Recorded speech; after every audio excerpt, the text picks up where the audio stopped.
কবিতা বর্ষার দিনে নৌকা চড়ে ভেসে যাই নদীর পাড়ে। জলের মাঝে ঢেউয়ের ছোঁয়া মনটা যেন যায় উড়ে। মেঘে ঢাকা আকাশ হাসে, টিপটিপে বৃষ্টি পড়ে।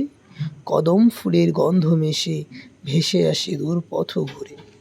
পাখির ডাকে সুরের খেলা, ঢেউ বাজে রাগরাগিনী। মন ছুটে যায় হারিয়ে যেতে নৌকার সাথে জলের কিনি। বন্ধুর সাথে হাসি মিলে গল্প চলে ঢেউয়ের তালে।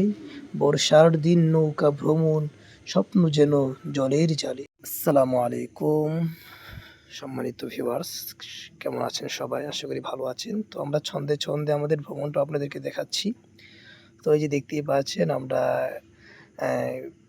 এটা হচ্ছে বর্ষার দিন। তো বর্ষার দিনে আমরা সব হুজুরা মিলে 2-3 জন হুজুর মিলে আমরা একটু বের হয়েছিলাম যে একটু ঘুরে আসি, মনটা ফ্রেশ করে আসি। তো দিনটা ছিল বর্ষার দিন, খুব মানে সুন্দর একটা দিন ছিল। দেখতেই পাচ্ছেন ওয়েদারটা খুব ভালো ছিল, পানিগুলো খুব স্বচ্ছ। তো নৌকার যে মাঝি ছিল চাচার সাথে আমরা গল্প করতেছি, আমরা হুজুরও একটু খুনসুটি করতেছি। তারপর আমি তো মনে করেন একটা লোক একটু আরাম পেলেই শুয়ে পড়ি। তো যাই হোক বন্ধুরা, আমার জন্য সবাই দোয়া করবেন, আপনাদের জন্য আরো ভালো ভালো ভিডিও দিতে পারি। তো আজকে এই পর্যন্তই। আসসালামু আলাইকুম রহমতুল্লাহ।